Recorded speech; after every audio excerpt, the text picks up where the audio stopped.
Nehemia pasalnya yang ke-10. Yang membubuhi meterai adalah kepala daerah Nehemia bin Hakalia, Zedekia, Seraya, Azaria, Yeremia, Pasyur, Amaria, Malkia, Hatus, Sebanya, Maluh, Harim, Meremot, Obaja, Daniel, Ginetan, Baruh, Mesulam, Abia, Miyamin, Maazia, Bilgai, dan Semaya. Itulah para imam. Sedang dari orang-orang Lewi, Yesua bin Azanya, Binui, seorang dari antara anak-anak Henadad, Kadmil, dan saudara-saudara mereka, yakni Sebanya, Hodia, Kelita, Pelaya, Hanan, Mika, Rehob, Hasabia, Zakur, Serebia, Sebanya, Hodia, Bani, dan Beninu. Dan dari pemimpin-pemimpin bangsa, Paros, Pahat Moab, Elam, Zatu, Bani, Buni, Asgad, Bebai, Adonia, Bikwai, Adin, Atar, Hiskia, Azur, Hodia, Hasum, Bezai, Harif, Anatot, Nebai, Makpias, Mesulam, Hezir, Mesezabil, Zadok, Yadua, Pelaja, Hanan, Anaya, Hosea, Hananya, Hasub, Halohesh, Pilha, Sobek, Rehum, Hasabna, Maaseya, Ahya, Hanan, Anan, Maluh, Harim, dan Bana. Dan orang-orang yang lain, yakni para imam dan orang-orang Lewi, para penunggu pintu gerbang, para penyanyi, para budak di bait Allah, dan segala orang yang memisahkan diri dari penduduk negeri untuk patuh kepada hukum Allah, serta istri mereka, anak-anak lelaki dan anak-anak perempuan mereka. Begitu juga semua orang yang cukup dewasa untuk mengerti, menggabungkan diri dengan saudara-saudara mereka, yakni pemuka-pemuka mereka itu. Mereka bersumpah kutuk untuk hidup menurut hukum Allah yang diberikan dengan perantaraan Musa, hamba Allah itu, dan untuk tetap mengikuti dan melakukan segala perintah Tuhan, yakni Tuhan kami, serta segala peraturan dan ketetapannya. Pula kami tidak akan memberi anak-anak perempuan kami kepada penduduk negeri, ataupun mengambil anak-anak perempuan mereka bagi anak-anak lelaki kami. Dan bila mana penduduk negeri membawa barang-barang dan berbagai-bagai gandum untuk dijual pada hari Sabat, kami tidak akan membelinya dari mereka pada hari Sabat atau pada hari yang kudus. Dan kami akan membiarkan begitu saja hasil tanah pada tahun yang ke-7 dan tidak akan menagih sesuatu hutang. Pula kami mewajibkan diri untuk memberi tiap tahun 1/3 shikal untuk ibadah di rumah Allah kami, yakni untuk roti sajian, untuk korban sajian yang tetap, untuk korban bakaran yang tetap, untuk hari-hari Sabat, bulan-bulan baru dan masa raya yang tetap, untuk persembahan-persembahan kudus dan korban-korban penghapus dosa, untuk mengadakan pendamaian bagi orang Israel serta segala pekerjaan di rumah Allah kami. Pula dengan membuang undi kami, yakni para imam, orang-orang Lewi dan kaum awam, menetapkan suatu cara untuk menyediakan kayu api. Kayu itu harus dibawa ke rumah Allah kami secara bergilir oleh kaum-kaum keluarga kami pada waktu-waktu tertentu setiap tahun, supaya di atas mezbah Tuhan Allah kami ada api yang menyala, seperti tertulis dalam kitab Taurat. Lagi pula setiap tahun kami akan membawa ke rumah Tuhan hasil yang pertama dari tanah kami dan buah sulung segala pohon. Pun kami akan membawa ke rumah Allah kami, yakni kepada para imam yang menyelenggarakan kebaktian di rumah Allah kami, anak-anak sulung kami dan anak-anak sulung ternak kami seperti tertulis dalam kitab Taurat, juga anak-anak sulung lembu kami dan kambing domba kami, dan tepung jelai kami yang mula-mula, dan persembahan-persembahan khusus kami, dan buah segala pohon, dan anggur dan minyak akan kami bawa kepada para imam, ke bilik-bilik rumah Allah kami, dan kepada orang-orang Lewi akan kami bawa persembahan persepuluhan dari tanah kami, karena orang-orang Lewi inilah yang memungut persembahan persepuluhan di segala kota pertanian kami. Seorang imam, anak Harun, akan menyertai orang-orang Lewi itu, bila mereka memungut persembahan persepuluhan. Dan orang-orang Lewi itu akan membawa persembahan persepuluhan daripada persembahan persepuluhan itu ke rumah Allah kami, ke bilik-bilik rumah perbendaharaan. Karena orang Israel dan orang Lewi harus membawa persembahan khusus daripada gandum, anggur dan minyak ke bilik-bilik itu. Di situ ada perkakas-perkakas tempat kudus, pula para imam yang menyelenggarakan kebaktian, para penunggu pintu gerbang dan para penyanyi. Kami tidak akan membiarkan rumah Allah kami. Nehemia pasalnya yang ke-11. Para pemimpin bangsa menetap di Yerusalem, sedang orang-orang lain membuang undi untuk menentukan 1 dari 10 orang yang harus menetap di Yerusalem, kota yang kudus itu, sedang yang 9 orang lagi tinggal di kota-kota yang lain. Orang-orang memuji setiap orang yang rela menetap di Yerusalem. Inilah kepala-kepala provinsi Yehuda yang menetap di Yerusalem, sedang di kota-kota di Yehuda setiap orang, yakni orang-orang Israel awam, para imam, orang-orang Lewi, para budak di bait Allah dan keturunan para hamba Salomo, tinggal di tanah miliknya, di kotanya sendiri. Di Yerusalem tinggal orang-orang dari Bani Yehuda dan Bani Benyamin. Dari anak-anak Yehuda, Ataya bin Uza bin Zaharia bin Amaria bin Sefaka bin Mahalalil dari Bani Peres, dan Maaseya bin Baruch bin Kolhose bin Hasaya bin Adaya bin Yoyarib bin Zaharia keturunan orang Shela. Semua Bani Peres yang tinggal di Yerusalem berjumlah 468 orang yang gagah perkasa. Dan inilah Bani Benyamin, Salu bin Mesulam bin Yud bin Pedaya bin Kolaya bin Maaseya bin Itil bin Yesaya. Dan sesudah dia, Gabai, Salai, 928 orang. Yul bin Zihri adalah pengawas mereka, sedang Yehuda bin Hasenua adalah wakil penguasa kota. Dari para imam, Yedaya bin Yoyarib, Yahin, Seraya bin Hilkiah bin Mesulam bin Zadok bin Merayot bin Ahitub, pemuka rumah Allah, dan saudara-saudara mereka yang bertugas di rumah itu, 822 orang. Pula Adaya bin Yeroham bin Pelalia bin Amsi bin Zaharia bin Pashur bin Malkia, dan saudara-saudaranya, kepala-kepala kaum keluarga, 242 orang. Dan Amasai bin Asaril bin Ahzai bin Mesilemot bin Imer, dan saudara-saudara mereka, pahlawan-pahlawan yang gagah perkasa, 128 orang dengan Zabdiel bin Gedolim sebagai pengawas mereka. Dari orang-orang Lewi, Semaya bin Hasub bin Azrikam bin Hasabia bin Buni, pula Sabetai dan Yosabat, kepala-kepala orang-orang Lewi, yang mengawasi pekerjaan di luar rumah Allah. Lalu matanya bin Mika bin Zabdi bin Asaf, pemimpin yang mengangkat nyanyian syukur dalam doa, dan Bakbukia, orang kedua di antara saudara-saudaranya, dan Adda bin Samua bin Galal bin Yedutun. Semua orang Lewi di kota Kudus ada 284 orang.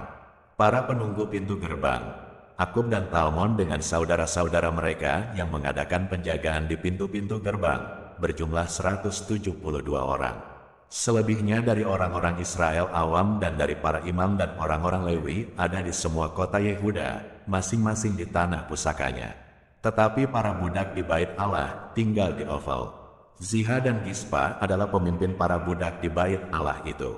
Pengawas orang-orang Lewi di Yerusalem adalah Uzi bin Bani bin Hasabia bin Matanya bin Mika dari Bani Asaf, yakni para penyanyi yang menyanyi sementara berlangsung kebaktian di rumah Allah. Karena mengenai mereka ada perintah raja yang menetapkan peraturan untuk para penyanyi menurut keperluan setiap hari. Petahya bin Mesezabil dari Bani Zerah bin Yehuda diperbantukan kepada raja untuk segala urusan mengenai bangsa itu. Tentang tempat-tempat kediaman di daerah perladangan, sebagian dari Bani Yehuda tinggal di Kiryat Arba dan segala anak kotanya, di Dibon dan segala anak kotanya, dan di Yekabzil dan desa-desanya, di Yesua, di Molada dan Bet-Pelet, di Hazar Sual, di Bersheba dan segala anak kotanya, di Zikelak, di Mekona dan segala anak kotanya, di Enrimon, Zora, Yarmut, Zanoah, Adulam dan desa-desanya, di Lakis dan ladang-ladangnya, dan di Azeka dan segala anak kotanya. Demikianlah mereka berkampung dari Bersheba sampai Lebak Hinom. Dan Bani Benyamin tinggal mulai dari Geba, di Mihmas, di Aya, di Bitel dan segala anak kotanya, di Anatot, Nob dan anaknya, di Hazor, Rama dan Gitaim, di Hadid, Zeboim dan Nebalat, di Lot dan di Ono, lembah tukang-tukang. Beberapa rombongan orang Lewi dari Yehuda bergabung dengan orang Benyamin. Nehemia pasalnya yang ke-12. Inilah para imam dan orang-orang Lewi yang berangkat pulang bersama-sama Zerubabel bin Sealtiel dan Yesua, Seraya, Yeremia, Esra, Amaria, Maluh, Hatus, Sekhanya, Rehum, Meremot, Ido, Ginetoy, Abia, Miyamin, Maja, Bilga, Semaya, Yoyarib, Yedaya, Salu, Amok, Hilkia, dan Yedaya. Itulah kepala-kepala imam dan saudara-saudara mereka pada zaman Yesua. Dari orang-orang Lewi, Yesua, Binui, Kadmil, Serebia, Yehuda, dan Matanya. Matanya ini dan saudara-saudaranya memimpin nyanyian syukur. Sementara Bakbukia dan Uni dan saudara-saudara mereka berdiri di hadapan mereka itu menurut kelompok-kelompok tugas. Yesua memperanakan Yoyakim, dan Yoyakim memperanakan Eliasib, dan Eliasib memperanakan Yoyada, dan Yoyada memperanakan Yonatan, dan Yonatan memperanakan Yadua. Pada zaman Yoyakim yang menjadi imam adalah kepala-kepala kaum keluarga ini, Meraya dari kaum keluarga Seraya, Hananya dari kaum keluarga Yeremia, Mesulam dari kaum keluarga Esra, Yohanan dari kaum keluarga Amaria, Yonatan dari kaum keluarga Melihu, Yusuf dari kaum keluarga Sebanya, Adna dari kaum keluarga Harim, Helkai dari kaum keluarga Merayot, Zaharia dari kaum keluarga Ido, Mesulam dari kaum keluarga Ginetan, Zihri dari kaum keluarga Abia, dari kaum keluarga Binyamin, Piltai dari kaum keluarga Muaya, Samua dari kaum keluarga Bilga, Yonatan dari kaum keluarga Semaya, Matnai dari kaum keluarga Yoyarib, Uzi dari kaum keluarga Yedaya, Kalai dari kaum keluarga Salai, Heber dari kaum keluarga Amok, Hasabia dari kaum keluarga Hilkia, dan Netanel dari kaum keluarga Yedaya. Tentang orang-orang Lewi, para kepala kaum keluarga mereka tercatat pada zaman Eliasib, Yoyada, Yohanan, dan Yadua, sedang para imam tercatat sampai pemerintahan Darius, orang Persia itu. Kepala-kepala kaum keluarga anak-anak Lewi tercatat dalam kitab sejarah sampai zaman Yohanan bin Eliasib. Inilah para kepala orang-orang Lewi, Hasabia, Serebia, Yesua bin Kadmil, dan saudara-saudara mereka yang berdiri di hadapan mereka untuk menyanyikan puji-pujian dan syukur sesuai dengan perintah Daud, abdi Allah itu, kelompok di samping kelompok. Matanya, Bakbukia, Obaja, Mesulam, Talmon, dan Akub adalah penunggu-penunggu pintu gerbang yang mengadakan penjagaan di gudang-gudang perlengkapan pada pintu-pintu gerbang. Mereka itu hidup pada zaman Yoyakim bin Yesua bin Yozadak dan pada zaman Bupati Nehemia dan Imam Esra, ahli kitab itu. Pada pentahbisan tembok Yerusalem, orang-orang Lewi dipanggil dari segala tempat mereka dan dibawa ke Yerusalem untuk mengadakan pentahbisan yang meriah dengan ucapan syukur dan kidung, dengan ceracap, gambus, dan kecapi. Maka berkumpullah kaum penyanyi dari daerah sekitar Yerusalem, dari desa-desa orang Netofa, dari Bet Gilgal, dari Padang Geba dan Asmawet, karena para penyanyi itu telah mendirikan desa-desa sekitar Yerusalem. Para imam dan orang-orang Lewi mentahirkan dirinya, lalu mentahirkan seluruh umat itu, dan kemudian pintu-pintu gerbang dan tembok. Lalu aku mempersilahkan para pemimpin orang Yehuda naik ke atas tembok dan kubentuk dua paduan suara yang besar. Yang satu berarah ke kanan di atas tembok ke jurusan pintu gerbang sampah. Di belakangnya berjalanlah Hosaya dengan sebagian dari para pemimpin orang Yehuda, pula Azaria, Esra, Mesulam, Yehuda, Benyamin, Semaya, dan Yeremia, dan dari kaum imam yang memegang nafiri, Zaharia bin Yonatan bin Semaya bin Matanya bin Mika bin Zakur bin Asaf, dan saudara-saudaranya, yakni Semaya, Azaril, Milalai, Gilalai, Maai, Netanel, Yehuda, dan Hanani dengan bunyi-bunyian Daud, abdi Allah itu, sedang Esra, ahli kitab itu berjalan di depan mereka. Lalu pada pintu gerbang mata air mereka langsung naik tangga-tangga kota Daud, pada jalan pendakian tembok, lewat istana Daud, dan berjalan sampai pintu gerbang air di sebelah timur.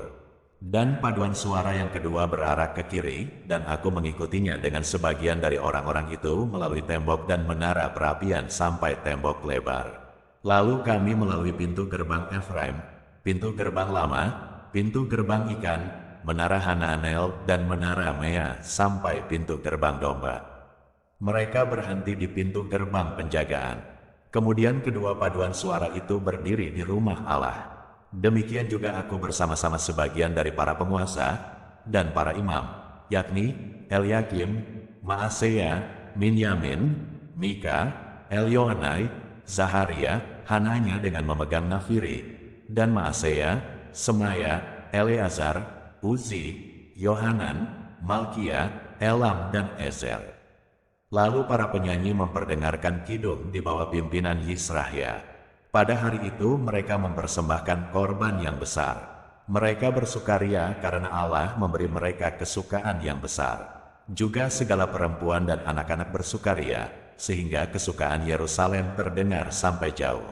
Pada masa itu beberapa orang diangkat untuk mengawasi bilik-bilik perbendaharaan, bilik-bilik untuk persembahan khusus, untuk hasil pertama dan untuk persembahan persepuluhan, supaya sumbangan yang menurut hukum menjadi bagian para imam dan orang-orang Lewi dikumpulkan di bilik-bilik itu sesuai dengan ladang setiap kota. Sebab Yehuda bersukacita karena para imam dan orang-orang Lewi yang bertugas. Karena merekalah yang melakukan tugas pelayanan bagi Allah mereka dan tugas pentahiran, demikian juga para penyanyi dan para penunggu pintu gerbang, sesuai dengan perintah Daud dan Salomo, anaknya. Karena sudah sejak dahulu, pada zaman Daud dan Asaf, ada pemimpin-pemimpin penyanyi, ada nyanyian pujian dan nyanyian syukur bagi Allah. Pada zaman Zerubabel dan Nehemia, semua orang Israel memberikan sumbangan bagi para penyanyi dan para penunggu pintu gerbang sekadar yang perlu tiap-tiap hari dan mempersembahkan persembahan kudus kepada orang-orang Lewi. Dan orang-orang Lewi mempersembahkan persembahan kudus kepada anak-anak Harun. Nehemia pasalnya yang ke-13. Pada masa itu bagian-bagian daripada kitab Musa dibacakan dengan didengar oleh rakyat. Didapati tertulis dalam kitab itu, bahwa orang Amon dan orang Moab tidak boleh masuk jemaah Allah untuk selamanya. Karena mereka tidak menyongsong orang Israel dengan roti dan air, malah mengupah Bileam melawan orang Israel supaya dikutukinya. Tetapi Allah kami mengubah kutuk itu menjadi berkat. Ketika mereka mendengar pembacaan Taurat itu, mereka memisahkan semua peranakan dari orang Israel. Tetapi sebelum masa itu Imam Eliasib yang diangkat untuk mengawasi bilik-bilik rumah Allah kami, dan yang mempunyai hubungan erat dengan Tobia, menyediakan sebuah bilik besar bagi Tobia itu. Sebelumnya orang membawa ke bilik itu korban sajian, kemenyan, perkakas-perkakas dan persembahan persepuluhan daripada gandum, anggur dan minyak yang menjadi hak orang-orang Lewi, para penyanyi dan para penunggu pintu gerbang, dan persembahan khusus bagi para imam. Ketika peristiwa itu terjadi aku tidak ada di Yerusalem, karena pada tahun ke-32 pemerintahan Artasasta, Raja Babel, aku pergi menghadap raja. Tetapi sesudah beberapa waktu aku minta izin dari raja untuk pergi. Lalu aku tiba di Yerusalem dan melihat kejahatan yang dibuat Eliasib untuk keuntungan Tobia, sebab bagi Tobia ini telah disediakannya sebuah bilik di pelataran rumah Allah. Aku menjadi sangat kesal. Lalu kulempar semua perabot rumah Tobia keluar bilik itu. Kemudian kusuruh tahirkan bilik itu. Sesudah itu kubawa kembali ke sana perkakas-perkakas rumah Allah, korban sajian dan kemenyan. Juga kudapati bahwa sumbangan-sumbangan bagi orang-orang Lewi tidak pernah diberikan, sehingga orang-orang Lewi dan para penyanyi yang bertugas masing-masing lari ke ladangnya. Aku menyesali para penguasa, kataku, mengapa rumah Allah dibiarkan begitu saja? Lalu kukumpulkan orang-orang Lewi itu dan kukembalikan pada tempatnya. Maka seluruh orang Yehuda membawa lagi persembahan persepuluhan daripada gandum, anggur dan minyak ke perbendaharaan. Sebagai pengawas-pengawas perbendaharaan kuangkat Imam Selemia dan Zadok, seorang ahli kitab, dan Pedaya, seorang Lewi, sedang Hanan bin Zakur bin Matanya diperbantukan kepada mereka, karena orang-orang itu dianggap setia. Mereka diserahi tugas untuk mengurus pembagian kepada saudara-saudara mereka. Ya Allahku, Ingatlah kepadaku karena hal itu dan janganlah hapuskan segala perbuatan bakti yang telah kulakukan terhadap rumah Allahku dan segala pelayanan di dalamnya. Pada masa itu kulihat di Yehuda orang-orang mengirik memeras anggur pada hari Sabat, pula orang-orang yang membawa berkas-berkas gandum dan memuatnya di atas keledai, juga anggur, buah anggur dan buah ara dan pelbagai muatan yang mereka bawa ke Yerusalem pada hari Sabat. Aku memperingatkan mereka ketika mereka menjual bahan-bahan makanan. Juga orang Tirus yang tinggal di situ membawa ikan dan pelbagai barang dagangan dan menjual itu kepada orang-orang Yehuda pada hari Sabat, bahkan di Yerusalem. Lalu aku menyesali pemuka-pemuka orang Yehuda. Kataku kepada mereka, kejahatan apa yang kamu lakukan ini dengan melanggar kekudusan hari Sabat? Bukankah nenek moyangmu telah berbuat demikian? Sehingga Allah kita mendatangkan seluruh malapetaka ini atas kita dan atas kota ini. Apakah kamu bermaksud memperbesar murka yang menimpa Israel dengan melanggar kekudusan hari Sabat? Kalau sudah remang-remang di pintu-pintu gerbang Yerusalem menjelang hari Sabat, kusuruh tutup pintu-pintu dan kuperintahkan supaya jangan dibuka sampai lewat hari Sabat. Dan aku tempatkan beberapa orang dari anak buahku di pintu-pintu gerbang, supaya tidak ada muatan yang masuk pada hari Sabat. Tetapi orang-orang yang berdagang dan berjualan rupa-rupa barang itu kemudian bermalam juga di luar tembok Yerusalem 1-2 kali. Lalu aku memperingatkan mereka, kataku, mengapa kamu bermalam di depan tembok? Kalau kamu berbuat itu sekali lagi akan kukenakan tanganku kepadamu. Sejak waktu itu mereka tidak datang lagi pada hari Sabat. Juga kusuruh orang-orang Lewi mentahirkan dirinya dan datang menjaga pintu-pintu gerbang untuk menguduskan hari Sabat. Ya Allahku, ingatlah kepadaku juga karena hal itu dan sayangilah aku menurut kasih setiamu yang besar. Pada masa itu juga kulihat bahwa beberapa orang Yahudi memperisteri perempuan-perempuan Asdod, perempuan-perempuan Amon, atau perempuan-perempuan Moab. Sebagian dari anak-anak mereka berbicara bahasa Asdod atau bahasa bangsa lain itu dan tidak tahu berbicara bahasa Yahudi. Aku menyesali mereka, kukutuki mereka, dan beberapa orang di antara mereka kupukuli dan kucabut rambutnya dan kusuruh mereka bersumpah demi Allah. Demikian, jangan sekali-kali kamu serahkan anak-anak perempuanmu kepada anak-anak lelaki mereka, atau mengambil anak-anak perempuan mereka sebagai istri untuk anak-anak lelakimu atau untuk dirimu sendiri. Bukankah Salomo, Raja Israel, telah berbuat dosa karena hal semacam itu? Walaupun di antara begitu banyak bangsa tidak ada seorang raja seperti dia, yang dikasihi Allahnya dan diangkat oleh Allah itu menjadi raja seluruh Israel, namun dia pun terbawa ke dalam dosa oleh perempuan-perempuan asing itu. Apakah orang harus mendengar bahwa juga kamu berbuat segala kejahatan yang besar itu, yakni berubah setia terhadap Allah kita karena memperisteri perempuan-perempuan asing? Seorang dari anak-anak Yoyada bin Eliasib, imam besar itu, adalah menantu Sanbalat, orang Horoni itu. Oleh sebab itu kuusir dia daripadaku. Ya Allahku, ingatlah bagaimana mereka mencemarkan jabatan imam serta perjanjian mengenai para imam dan orang-orang Lewi. Kutahirkan mereka dari segala sesuatu yang asing dan kutetapkan tugas-tugas untuk para imam dan orang-orang Lewi, masing-masing dalam bidang pekerjaannya. Pula kutetapkan suatu cara untuk menyediakan kayu api pada waktu-waktu tertentu dan untuk hasil-hasil yang pertama. Ya Allahku, ingatlah kepadaku demi kesejahteraanku.